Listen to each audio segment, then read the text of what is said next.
Last time, we talked about how the Liaoning Aircraft Carrier Battle Group was jointly intercepted by two Nimitz carrier battle groups on May 6, 2022. The situation was extremely dangerous. Let me briefly introduce the situation at that time. The Liaoning Battle Group was about 300 nautical miles southeast of Taiwan. We had planned for exercises in this area, which is effectively behind Taiwan. If we held our position there, Taiwan would be completely surrounded. Meanwhile, the USS Abraham Lincoln Carrier Battle Group was about 300 kilometers directly south of us, in the southern part of the Philippine Sea, near the southern tip of the Philippines. At that moment, the Lincoln Group dispatched the USS Cape St. George, a Ticonderoga-class missile cruiser, which was leading the charge straight towards the Liaoning. But the Lincoln Group didn't stop there. It also deployed the USS Spruance and USS Halsey, both Arleigh Burke-class guided missile destroyers. In the skies, there were also aircraft, two F-35Cs, two F-18 Hornets, and two A-1HE Growlers, all armed and carrying external fuel tanks. Now, you might ask, what's the significance of the external fuel tanks? It means they were maximizing their range. While flying to the battlefield, they used fuel from the tanks instead of the aircraft's internal fuel. Once they reached the combat zone, they would jettison the tanks, lightening their load for more flexibility in battle. That's the situation south of the Liaoning. The Lincoln Battle Group had launched a series of aggressive actions. In a typical scenario, a small aircraft carrier, like the Liaoning, at 50,000 to 60,000 tons with a ski jump deck, going up against a single Nimitz-class battle group would already be a miracle.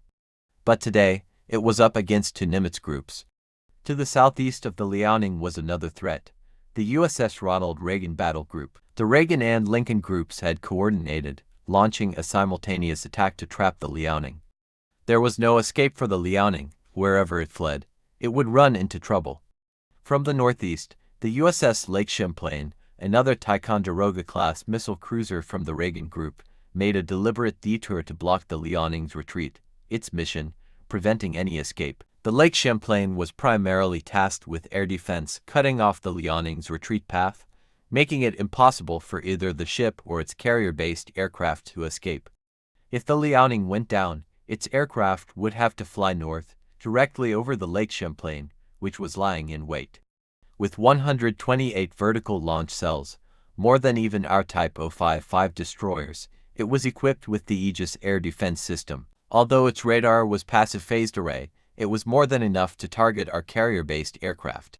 The Lake Champlain was armed with the formidable Standard-to-Surface-to-Air missile, with a maximum range of 104 kilometers, an altitude of 24 kilometers, and a speed of Mach 3. Its terminal guidance system was an active radar seeker, highly resistant to jamming, and it had real combat experience. On July 3, 1988, during the early stages of the Iran-Iraq War, the USS Vincennes, another Ticonderoga-class cruiser, mistakenly shot down Iran Air Flight 655 with two Standard-to missiles, killing all 290 people aboard, including over 60 children. This is a testament to the power and combat experience of the Standard-to missile. But the Reagan Group wasn't done. It also sent the Arleigh Burke-class destroyers USS McCampbell and USS Decatur directly towards the Liaoning Battle Group. The skies were busy too, with A-180 Super Hornets, A-1HE Growlers, and F-35Cs swarming like locusts. The last time such a massive naval battle occurred in human history was the Battle of Midway, carrier versus carrier. Who had ever seen such a scene? For most, this would be a moment to panic, but not for us. We didn't flinch. One by one, J-15 fighters took off from the Liaoning's ski jump deck and hurried. Instead of heading straight into combat, they circled within the carrier group, seemingly waiting for something. Meanwhile, our three Type 05-D destroyers began to spread out, expanding the battle group's air defense range to the southeast. The Type 05-C Zhengzhou and the Type 05-4A Xiantan stayed close, protecting the Liaoning. As soon as we deployed this formation, the Americans noticed through their A-D Hawkeye aircraft. The Panda knows it can't escape and is preparing for a last stand. They saw our carrier-based aircraft circling and figured that our ski jump deck was too slow, and we were buying time to gather our planes for a combined strike. The Americans thought, "Can I wait for you to get all your planes in the air?" My Ticonderoga-class and Arleigh Burke-class ships are equipped with Aegis systems, and my Standard-2 missiles can easily take down your J-15s. Once my A-1HE Growlers blind your radars, it'll be a massacre. It's no wonder the Americans were confident. The A-1HE Growler is the world's most advanced electronic warfare aircraft, specializing in jamming enemy radars. Unlike the EP-3, which focuses on reconnaissance and electronic surveillance, the A-1HE, nicknamed the Growler, is designed to emit strong electromagnetic signals, blinding enemy radars. This model is relatively new, having entered service in 2007. Despite its late introduction, it has become indispensable to the U.S. military. In every conflict or regional skirmish, the A-1HE is the first to be deployed because once it suppresses enemy air defense radars, the rest is an easy bombing run. Without radar, an entire air defense system collapses, and it becomes a one-sided slaughter. At that moment, the leader of the Reagan Battle Group, Rear Admiral George Wikoff, was already seeing the light of victory. Suddenly, he received a report from the Lake Champlain, which had been tasked with cutting off the Liaoning's retreat. "Captain, we've detected a swarm of small, unidentified objects flying from the south on our radar. Their radar cross-sections are about 0.1 square meters. They're getting close, we'll see them soon. I think something's off. Request air cover for reconnaissance and interception." At the same time, the C4 Neural Network System warned Rear Admiral Wikoff that the Lake Champlain was encountering the same targets the Lincoln Group had seen a few days prior, most likely Panda drones. Wikoff thought, surely the Pandas have no manpower left. Their carrier is trapped, and they're sending drones. What good will drones do? My A-180 Growlers will jam them and send them crashing into the sea like swatting flies. Then Major General George Wikoff issued the order to dispatch the A-1HE electronic reconnaissance aircraft to handle the swarm of drones. Soon, the A-1HEs were on their way to the USS Champlain. Though these aircraft are based on the F-A-18 Super Hornet, their unit cost exceeds that of the F-22. The A-1HE is famed for its unparalleled electromagnetic warfare capabilities, primarily due to the Grumman ALQ-218 tactical receiver and the latest ALQ-99 electronic jamming pods. These tools enable carpet-style electromagnetic spectrum interference, capable of jamming signals across all frequencies. Not only can it interfere with all signals, but it can also analyze the frequency hopping patterns of the targets and automatically track those signals. It can focus its jamming power on specific frequencies for pinpoint disruption, with an effective jamming range of up to 160 kilometers, far beyond the range of most anti-air defenses worldwide. Thus, these two A-1HE pilots were not overly concerned about their mission. They considered the task of jamming drones as overkill and sped toward the USS Champlain's airspace. When they arrived and zoomed in with their high-definition cameras, they were stunned. The sky was filled with hundreds of black dots, clearly drones, but of all kinds. Some were long and slender, others square, some looked like clubs, and still others had shapes resembling clovers and hearts. The pilots had never seen anything like it, and without the assistance of the C4 Neural Network, they might have thought they were looking at aliens. Although the pilots were unfamiliar with these drones, the C4 Systems database had all the information. Let me briefly introduce a few notable ones. Among them was the WZ-9 unmanned early warning aircraft. You've probably never heard of it, neither had I before researching it. But it's an impressive UAV, with an appearance resembling two elongated rolling pins. Nicknamed Divine Eagle, it's a medium-sized UAV independently developed by us, featuring all domestic systems. Its maximum flight altitude is 18,000 meters, its maximum takeoff weight is 3.7 tons, and it has a 10-hour endurance. This drone not only functions as an early warning aircraft but also has electronic warfare and reconnaissance capabilities, powered by a WS-13 turbojet engine. It's equipped with an active phased array radar capable of detecting stealth fighters like the F-22 and F-35. Not only is it excellent in early warning, but it can also engage in electronic jamming and decoy operations. It's essentially a smaller, unmanned version of the EP-3, and there are only 12 EP-3 South worldwide. This UAV is both cheap and tireless. It just needs fuel to take off, without requiring wages or concerns about pilot fatigue or morale. Among the dots in the sky, there were at least 10 of these, but that's not all.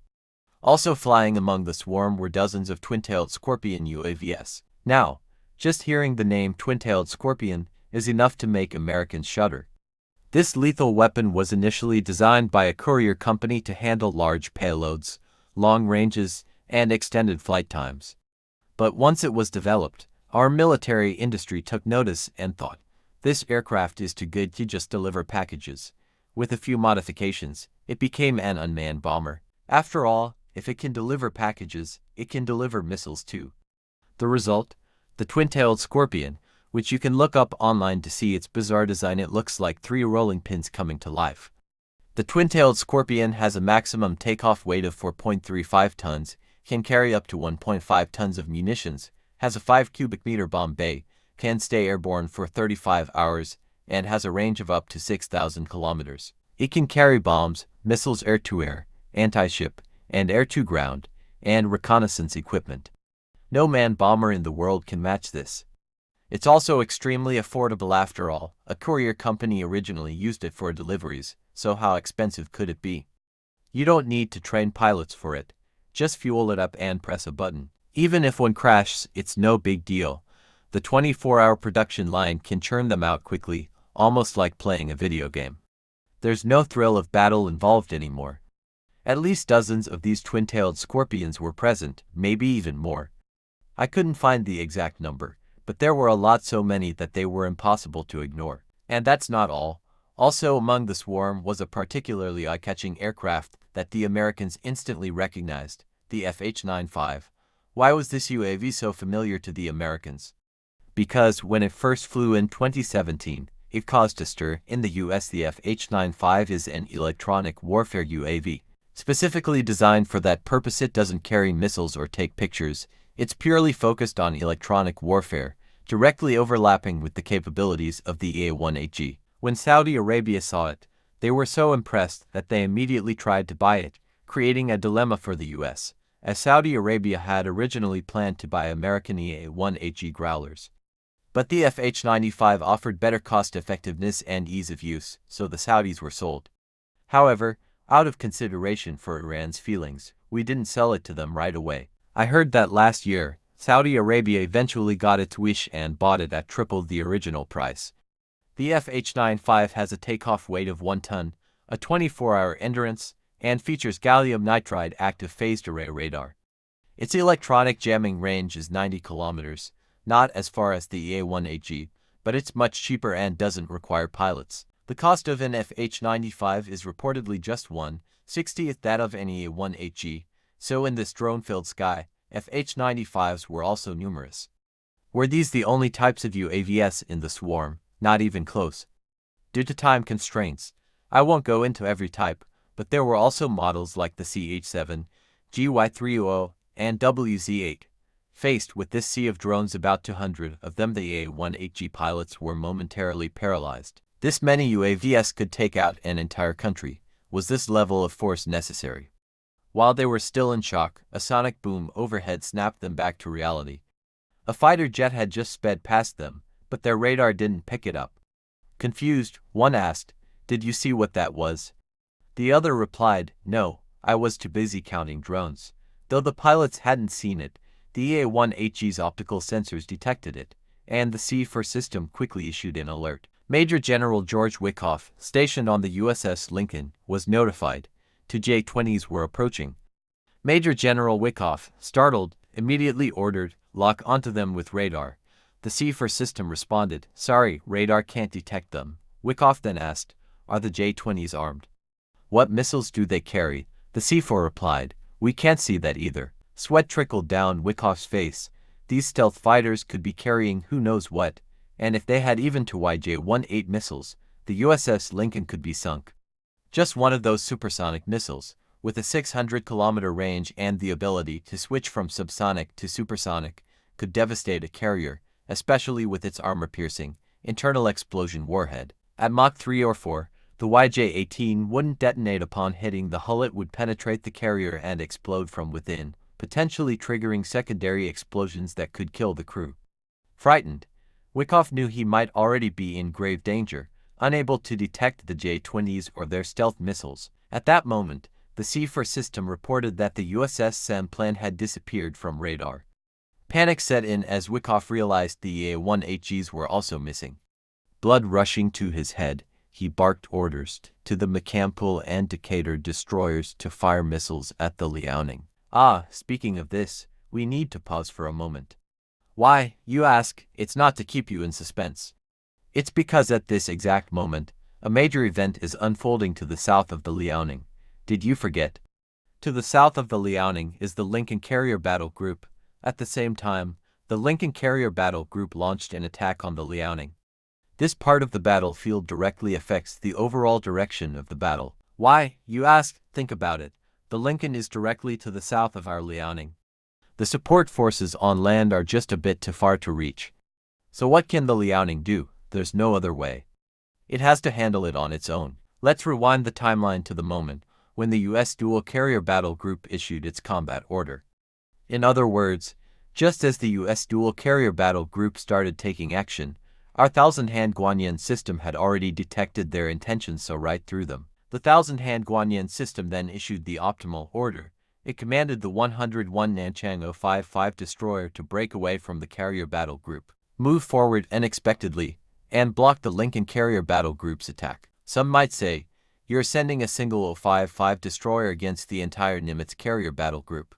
Can it handle that? Well, whether it can or not, we'll discuss in the next segment.